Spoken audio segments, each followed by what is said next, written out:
Pastor Praveen మృతి కేసులో SIT దూకుడు తీవ్ర సంచలనం సృష్టించిన పాస్టర్ పగడాలం ప్రవీణ్ కుమార్ అనుమానాస్పద సంచలనం అట. ఎవరి సంచలనం సృష్టించింది? ఎక్కడ సంచలనం సృష్టించింది? ఎక్కడ సంచలనమైంది?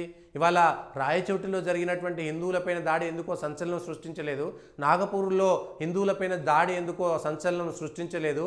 ఆంధ్రప్రదేశ్లో హిందూ దేవాలయాలపైన దాడులు జరిగి హిందూ దేవీ దేవతలను మొత్తం ఆ విగ్రహాలను కూలగొడితేందుకు సంచలనం కాలేదు. ఇవాళ ఆంధ్రప్రదేశ్లో యథేచ్ఛగా విచ్చలవిడిగా ఇవాళ మత మార్పులు జరుగుతుంటేందుకో సంచలనం కావట్లేదు. ఇది మీడియాకు సంబంధించినటువంటి దృష్టి. దీనిపైన సిట్టు దూకుడాట, సిట్ వేసిరాట. వెంటనే దీనిపైన కొవ్వూరు డిఎస్పీ దేవకుమార్ ఇన్ఛార్జిగా వేసిరాట. బుల్లెట్ రావడంపై అంత పెద్ద వ్యక్తి, బుల్లెట్పై రావడం వెంటనే ప్రశ్నలు వచ్చినట్టు అంత పెద్ద వ్యక్తి అట. ఏం పెద్ద వ్యక్తి? ఆయన కుటుంబం, ఆయన పగడాల ప్రవీణ్ ఏంది, ఆయన పాస్టర్ ఏంది, వాళ్ళ నాయన కులం ఏంది, వాళ్ళ అమ్మ కులం ఏంది, ఈయన పాస్టర్ అవ్వడం ఏంది? ప్రజలు ఆలోచించాలి.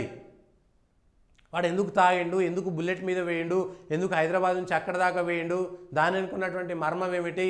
ఆయన రాముడి పైన సీత పైన చేసినటువంటి వ్యాఖ్యలు ఎట్లున్నాయో చూసిరా? యథేచ్ఛగా వాడు మతం మారగానే రాముడి పైన సీత పైన హిందూ దేవీ దేవతలపైన వాడు మాట్లాడిండు. దానిపైన ఎవరు మాట్లాడతలేరు. ఇవాళ ఇష్టానుసారంగా వాడు మతం మారినంటే హిందువుల యొక్క పద్ధతులను దేవీ దేవతలను దూషించడమే వాని పని. హిందువులను దూషించే బతుకుతున్నారు ఇవాళ మొత్తం దేశంలో పాస్టర్లంతా కూడా. 90% మంది చేసే పని ఇదే. వాడి వల్ల ఈ దేశానికి ఉపయోగం లేకపోగా ఈ దేశంలో చిచ్చు పెడుతున్నది మత మార్పిడి ముఠాలు. దానిపైన మాట్లాడతలేరు. ఇవాళ సిట్టేసిరు కదా రాయచోటి వీరభద్రస్వామి దేవాలయంలో వీరభద్రస్వామి రథం తీస్తే ఈ రథం పైనే కొందరు దాడి చేస్తారు. దాడి చేసినటువంటి వాడి మీద కేసు పెట్టకుండా దాడికి గురైనటువంటి వాళ్ళ మీద కేసు పెట్టిరు. ఇది చంద్రబాబు నాయుడు యొక్క హిందువుల యొక్క ప్రేమ. మరి ఇవాళ ఆంధ్రప్రదేశ్లో జగన్ ప్రభుత్వంలో అనేకమైనటువంటి అంతర్వేది రథంతో పాటు అనేక చోట్ల రాముడు విగ్రహం తల నరికితే ఇప్పటిదాకా ఎందుకు ఆ దోషులను శిక్షించలేకపోయారు? పిఠాపురంలో దేవాలయాలను కూలగొట్టినటువంటి చోట ఎందుకు ఇప్పటిదాకా సిట్టు వేయలేకపోయారు? ఎందుకు దోషులను శిక్షించలేకపోయారు? ఇది చంద్రబాబు నాయుడుకి హిందువుల మీద ఉన్నటువంటి ప్రేమ. నిన్ననేమో కమ్యూనిస్టులు మొత్తం మతోన్మాదం పోవాలి, పాస్టర్ల మీద చేయాలంటున్నారు. మరి హిందువులపైన దాడులు జరిగితే ఈ కమ్యూనిస్టులు ఒక్కడు కూడా ఎందుకు స్పందించలేదు? రాయచోటులో హిందువులపైన దాడి జరిగితే ఎందుకు స్పందించలేకపోయారు? మీడియా కూడా ఎందుకు ఇవాళ చలనం లేకుండా ఉన్నది? ఎందుకు పాస్టర్ ప్రవీణ్ పైన ఇవాళ పెద్ద ఎత్తున ప్రచారం చేస్తున్నారు? రాజకీయ నాయకులు ఓటు బ్యాంక్ అనేటువంటి అసిద్ధం తినడానికి అలవాటు పడినటువంటి మూర్ఖులు. ఎవడు ఏమనుకున్నా పర్వాలేదు. రాజకీయ నాయకులు ఓట్లను అసిద్ధం అనేటువంటి ఓట్లను తినడానికి అలవాటు పడ్డటువంటి మూర్ఖులు. ఆఖరికి వాడు తల్లి చెల్లిని తిట్టినా తుడుచుకొని పోయి, వాడు పుట్టినటువంటి దేవీ దేవతలను తిట్టినా తుడుచుకుపోయి ఆ తిట్టినోని దగ్గర పక్కన కూర్చున్నటువంటి మూర్ఖంలైనటువంటి హిందూ రాజకీయ నాయకులు ఉన్నారు ఈ దేశంలో, ఈ రాష్ట్రాలలో అనేటువంటి విషయాన్ని ఒక్కసారి గుర్తు చేసుకోవాలి ప్రజలారా.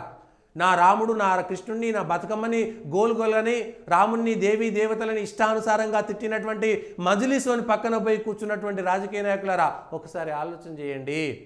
ఇవాళ ఇదే పాస్టర్ ఇవాళ ఒక్కడైనా క్షమాపణ అడిగిపించిండా? ఈ చచ్చినోడు రాముణ్ణి సీతను తిట్టిండు కదా. మరి ఇవాళ ఈ సిట్టేసినటువంటి రాష్ట్ర ప్రభుత్వం వాడితో క్షమాపణ చెప్పించాలని ఇవాళ ఒక్కడైనా చట్టం తీసుకొస్తున్నాడా? హిందూ దేవీ దేవతలను దూషించకూడదనేటువంటి మాట, సాంప్రదాయాలను దూషించకూడదనేటువంటి మాట ఎవడైనా ఒక్క రాజకీయ నాయకుడైనా మాట్లాడుతున్నాడా? ఏ ఒక్క పార్టీ అయినా మాట్లాడుతున్నదా? ఎందుకురా?